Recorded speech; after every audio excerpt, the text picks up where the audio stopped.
Baik, halo, assalamualaikum warahmatullahi wabarakatuh.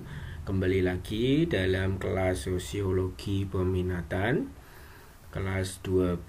Hari ini kita akan membahas tentang globalisasi dan fenomenanya. Ini materi pada KD 3.2. Nah, kompetensi dasar 3.2 ini yang pertama 3.2 untuk kompetensi pengetahuan memahami berbagai permasalahan sosial yang disebabkan oleh perubahan sosial di tengah-tengah pengaruh globalisasi. Kemudian untuk keterampilannya 4.2 mengategorisasikan berbagai permasalahan sosial yang disebabkan oleh globalisasi serta akibat-akibatnya dalam kehidupan nyata di masyarakat sehingga dapat merespons berbagai permasalahan sosial dan ketimpangan yang disebabkan oleh proses globalisasi. Jadi pada KD ini kita akan membahas lebih luas tentang proses globalisasi. Kemudian tujuan pembelajarannya untuk hari ini, setelah kegiatan pembelajaran 1 ini diharapkan kalian dapat memahami tentang apa yang dimaksud dengan globalisasi, 4 fenomena globalisasi dalam bentuk yang umum, dan 4 pendekatan untuk memahami globalisasi dalam bentuknya yang dominan melalui berbagai kegiatan, menggali dan mengamati informasi dan gejala, serta diskusi dari sumber modul ini. Jadi ini yang kita akan lakukan hari ini. Kita akan tahu pengertian, kemudian kita akan tahu 4 fenomena dan 4 pendekatan globalisasi. Langsung saja, ini peta konsepnya. Jadi kita akan bahas pengertian, 4 fenomena dan 4 pendekatan. Kita pendahuluan dulu. Lihat gambar ini. Di sini ada gambar bumi, di sini ada gambar laptop atau komputer atau PC. Ini gadget semuanya. Artinya apa? Kita coba dalami gambar di atas mencerminkan ciri-ciri globalisasi yang tanpa disadari merupakan kehidupan manusia. Jadi ini kehidupan kita pada saat ini ya. Ini adalah analoginya. Istilah globalisasi berasal dari kata globus yang berarti bola yang bulat. Jadi globe itu bulat.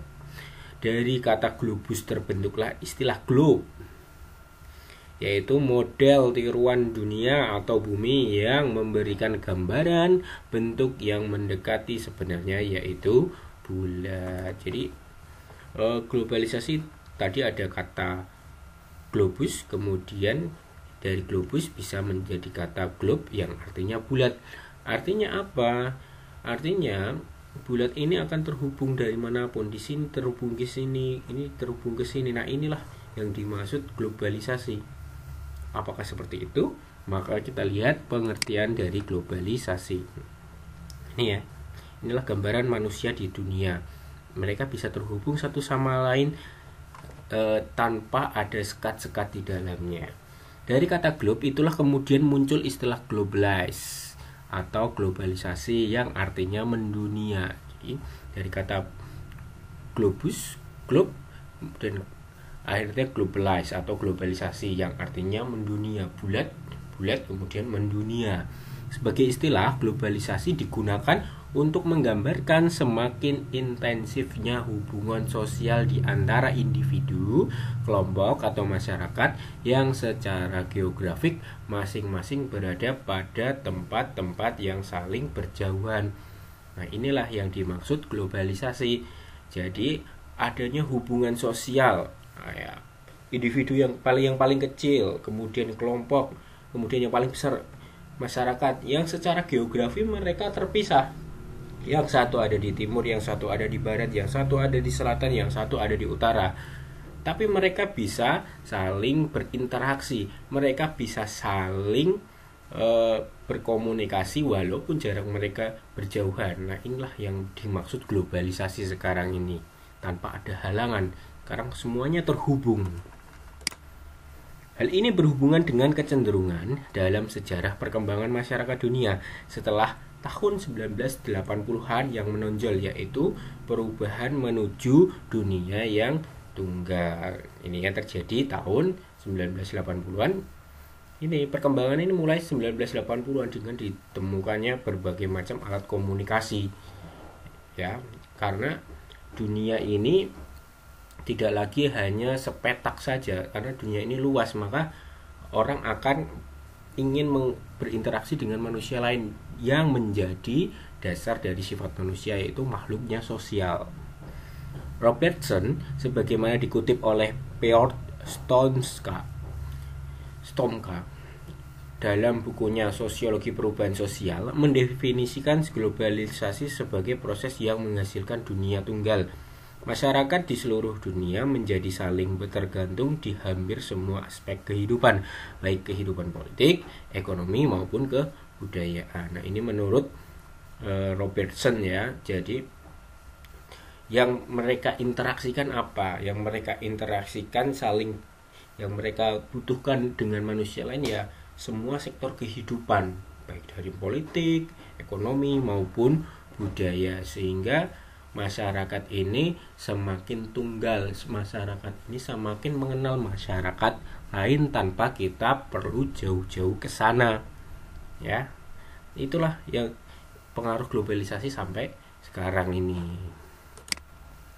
Tidak ada satupun masyarakat atau negara di belahan dunia manapun yang mampu mencukupi kebutuhannya sendiri tanpa menjalin hubungan dengan masyarakat atau negara yang lain. Nah, inilah latar belakangnya. Masyarakat ini tidak bisa memenuhi kebutuhannya sendiri, tetapi butuh orang lain, butuh masyarakat lain di belahan dunia ini untuk menghidupi kebutuhannya manusia.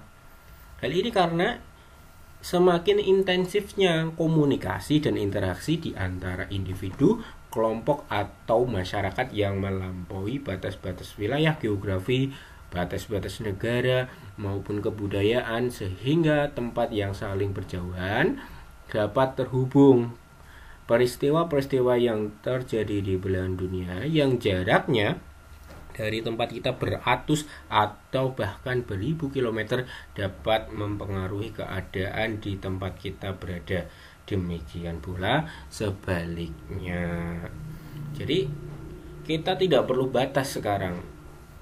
Tidak perlu batas negara atau batas geografi atau kebudayaan pun. Kita bisa mengakses, kita bisa melihat, kita bisa berinteraksi dengan masyarakat di negara lain, di belahan bumi lain, dengan keadaan budaya yang berbeda, ya tanpa ada batas-batas atau sekat-sekat. Nah, itulah globalisasi, orang yang mengglobal. Nah, kita bisa mempengaruhi dan kita bisa terpengaruh budaya dari luar itu. Nah, maka perlu yang ada namanya kebijaksanaan atau filtrasi dalam mensikapi globalisasi. Itulah pengertian globalisasi. Dan latar belakangnya kita sudah tahu itu. Dalam perkembangannya, globalisasi tidak saja dalam pengertian yang umum atau generik seperti dijelaskan di depan, tetapi justru sekarang ini yang berkembang adalah globalisasi kapitalisme sebagai bentuk dominan. Mari kita bahas satu persatu dua bentuk globalisasi, mulai dari globalisasi dalam bentuk yang umum dan globalisasi kapitalis sebagai bentuk dominan sekarang ini. Jadi globalisasi itu ada dua, yang satu umum itu mengenai kehidupan masyarakatnya, yang kemudian yang kedua yang sekarang sangat banyak dominan atau yang banyak mempengaruhi kehidupan bangsa, yaitu kapitalis. Nah, itu dua globalisasi yang harus kita ketahui dan harus kita pahami bersama-sama agar kita menjadi masyarakat yang bijaksana dalam mensikapi pengaruh globalisasi. Nah, kita pahami dulu 4 fenomena. Jadi globalisasi punya fenomenanya. Yang pertama, perubahan yang sangat cepat di bidang elektronika yang mengubah dasar-dasar teknologi serta sarana dan prasarana serta pelengkapan hidup yang diperlukan oleh para anggota masyarakat untuk menjalankan aktivitasnya. Sarana prasarana dan perlengkapan hidup serta teknologi yang digunakan para warga masyarakat menjadi berbasis elektronika dan modern. Teknologi modern dan komunikasi melalui media yang telah menghubungkan manusia dari belahan-belahan dunia yang berjauhan. Perubahan ini sangat nyata. Setelah dalam masa yang cukup lama dalam sejarah, manusia harus menghabiskan waktu yang lama sampai berbulan-bulan bahkan bertahun-tahun untuk menempuh perjalanan dari satu negara ke negara lain. Masih ingat dulu ya pembelajaran sejarah ya tentang pelayaran bangsa-bangsa Eropa ke Indonesia. Mereka butuh bertahun-tahun. Mereka menghadapi kerasnya lautan, kerasnya samudra. Tetapi ketika sekarang tidak perlu, karena ada fenomena yang pertama ini, apa itu? Kecepatnya perkembangan teknologi dan informasi, sarana teknologi dan informasi untuk memudahkan kehidupan manusia.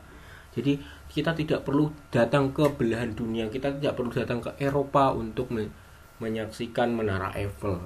Kita pengen ke Roma, tidak perlu kita ke Roma. Kita bisa menikmati, kita bisa melihat langsung Roma dari teknologi informasi dan komunikasi.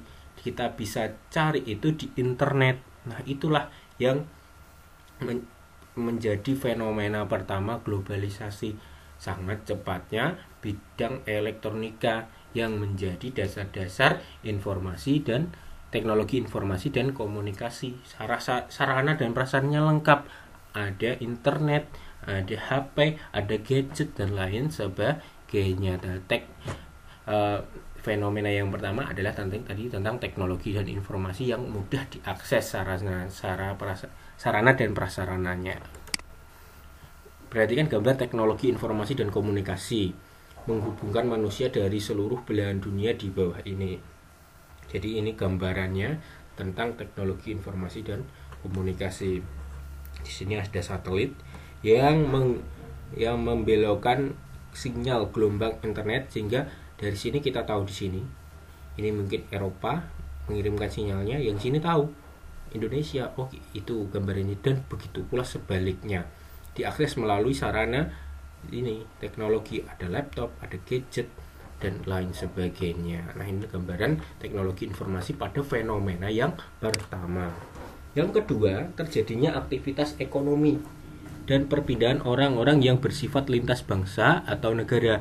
Hal ini merupakan salah satu akibat dari dilepaskannya negara-negara di Afrika dan Asia oleh bangsa yang menjajahnya atau dekolonisasi. Ya, ini yang menjadi fenomena yang kedua, pembebasan orang-orang Afrika dan Asia dari dekolonisasi atau penjajahan.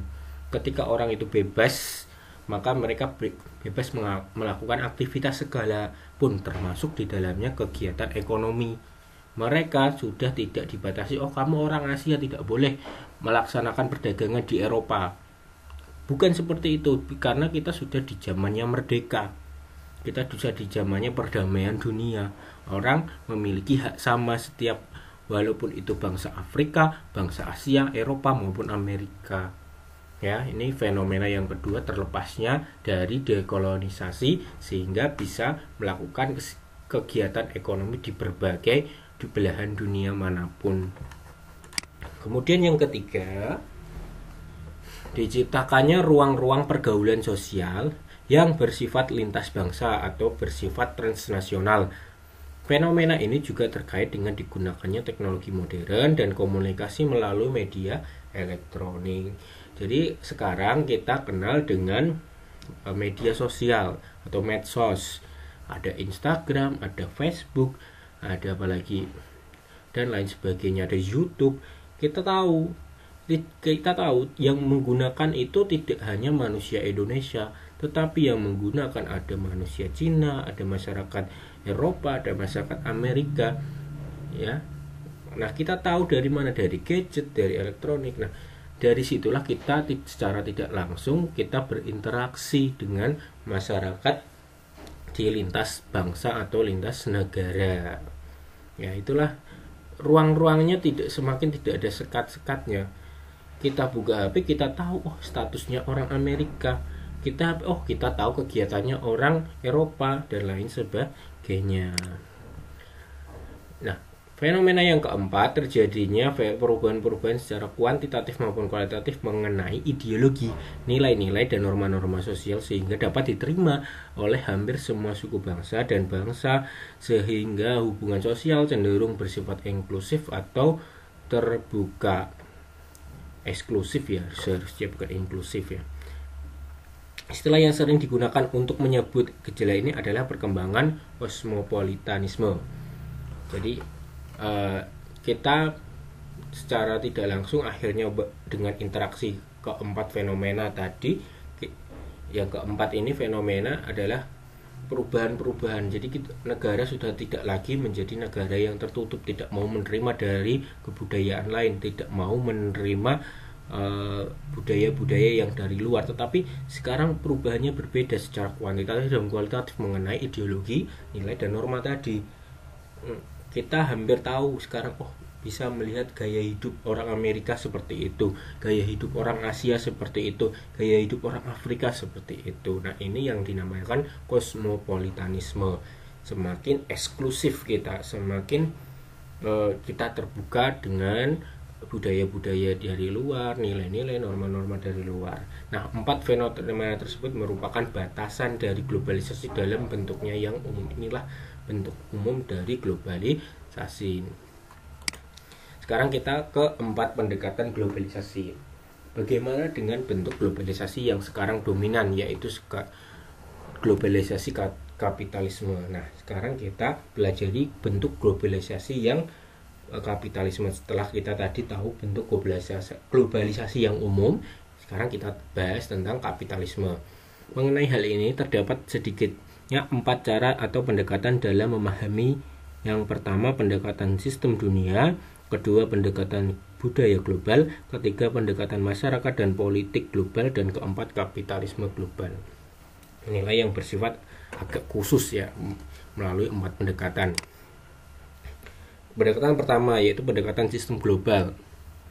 Kita mengetahui bahwa pergaulan atau hubungan kerjasama di antara negara-negara dapat dibedakan antara negara pusat atau negara dominan, negara periferal atau negara pinggiran, dan negara-negara semi-periferal. Negara pusat atau dominan merupakan negara yang dalam kerjasama internasional menentukan keputusan yang biasanya tidak dapat ditolak oleh negara-negara semi-periferal dan periferal. Artinya, maksudnya seperti ini.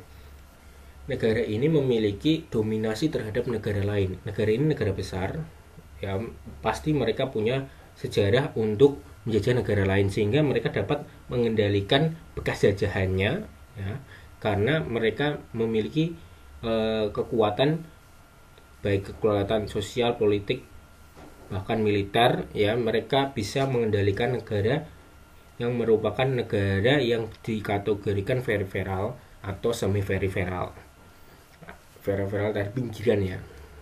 Jadi negara periferal ini notabene adalah negara yang tidak memiliki kekuatan yang dominan dalam dunia. Mereka tidak memiliki kekuatan seperti negara pusat atau negara yang dominan seperti Inggris, Amerika itu atau Cina itu. Mereka memiliki kekuatan di dalam itu, memiliki dominasi ekonomi, dominasi politik, dominasi militer yang sangat kuat. Termasuk negara-negara dominan adalah negara Amerika Serikat, Kanada, Perancis, Jerman, Italia, Jepang, dan Britania Raya. Negara-negara tersebut merupakan 7 negara dengan ekonomi yang maju, menguasai lebih 60% kekayaan global, sering disebut negara kelompok G7.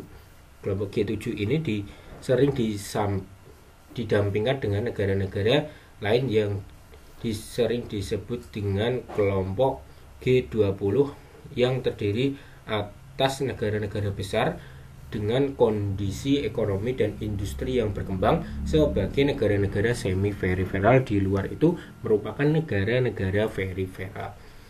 Jadi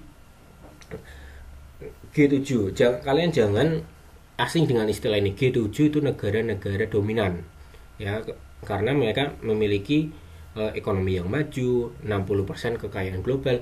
Nah, ini diantaranya adalah Amerika, Kanada, Perancis, Jerman, Italia, Jepang, dan Britania Raya. Kalian harus hafal ini, 7 negara yang merupakan negara dominan, ya, yang disebut kelompok G7.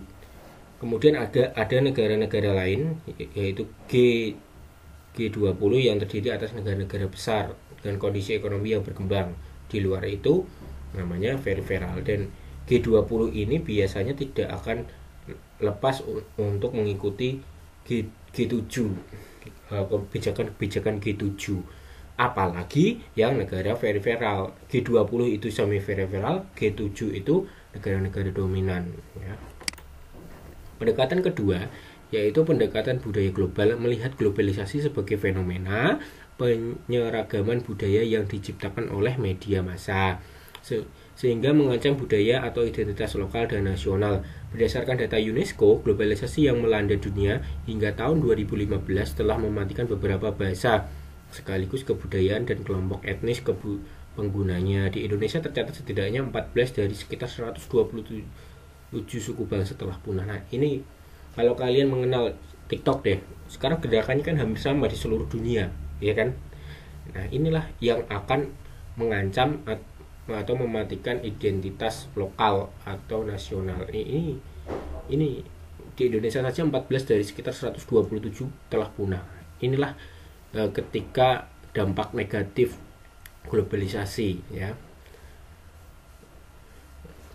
yang menjadi fenomena kedua yaitu penyeragaman budaya yang diciptakan oleh media massal. Contohnya TikTok tadi saya sebutkan TikTok. Semua gerakan TikTok hampir sama. Kita tidak pernah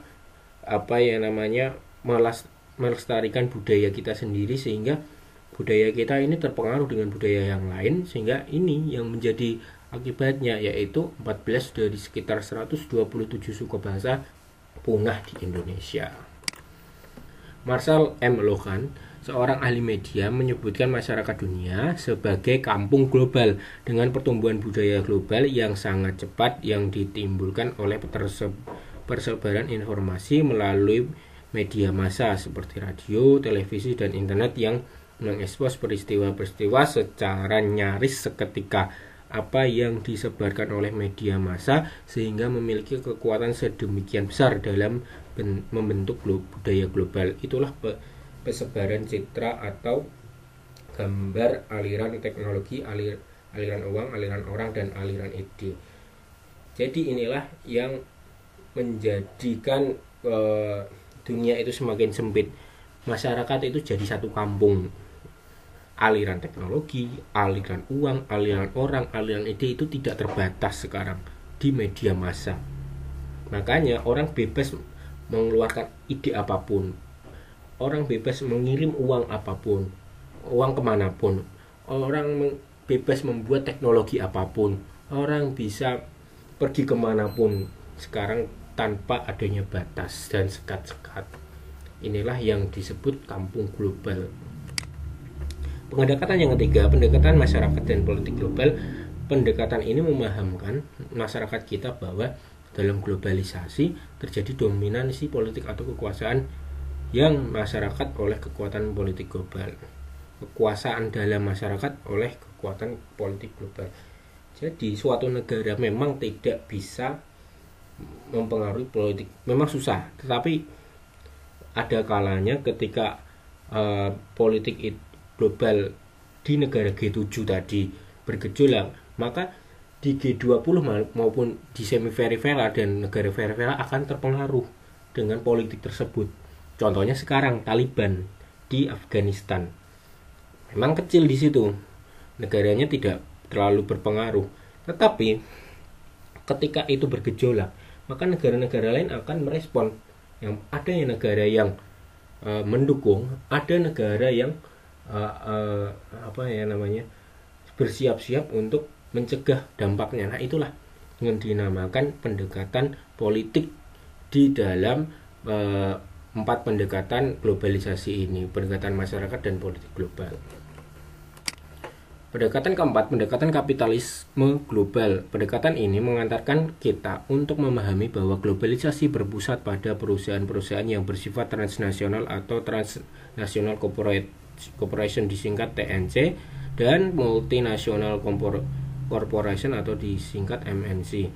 yang wilayah operasionalnya melewati batas lintas negara. MNC merupakan perusahaan internasional atau transnasional yang berkantor di pusat di satu negara tetapi kantor cabangnya di berbagai negara maju dan berkembang. Sedangkan TNC merupakan perusahaan berbadan hukum suatu negara yang beroperasi di banyak negara, merupakan kekayaan dan pendapatan yang sangat besar. Modalnya dapat dimiliki oleh berbagai warga negara, namun keseluruhan perusahaan tersebut terikat sebagai satu kesatuan ekonomi dan manajemen. TNC dan MNC inilah yang mendorong tumbuhnya kapitalisme global, dan apabila disertai oleh berkembangnya budaya ideologi konsumtivisme akan menjadi kekuatan yang paling potensial untuk mengubah dunia menuju dunia demokrasi.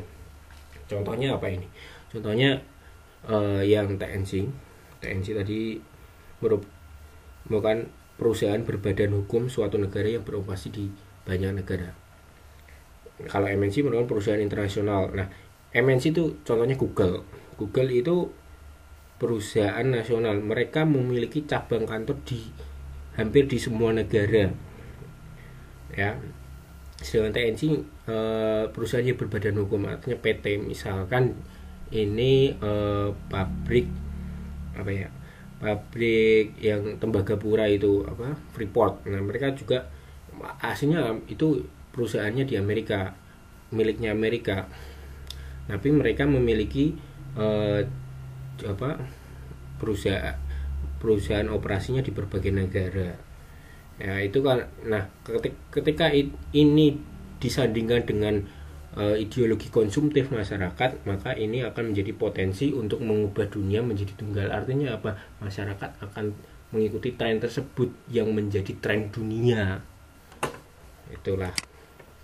Nah, demikianlah fenomena perubahan masyarakat yang disebut globalisasi. Dari uraian di depan, Anda difahami bahwa globalisasi identik dengan kekuatan global yang berpotensi meminimalkan peran dari hal-hal yang bersifat lokal dan nasional. Maka globalisasi dapat dianggap sebagai ancaman karena munculnya gerakan-gerakan alternatif yang bersifat anti globalisme atau anti globalisasi. Di balik itu, globalisasi juga menumbuhkan peluang dan tantangan bagi masyarakat lokal dan nasional untuk dapat terus bertahan hidup atau bahkan mengembangkan aspek-aspek yang bersifat lokal dan nasional. Intinya apa? Globalisasi ini kita harus menyikapinya dengan bijaksana. Nah, di sini merupakan ancaman bagi orang-orang yang tidak mampu bersaing dalam globalisasi dan menjadi keuntungan bagi mereka yang mampu untuk bersaing dalam globalisasi, karena saingannya sendiri bukan masyarakat kita sendiri, tetapi saingannya adalah masyarakat seluruh dunia. Oleh karena itu, kita harus mensikapinya dengan bijaksana.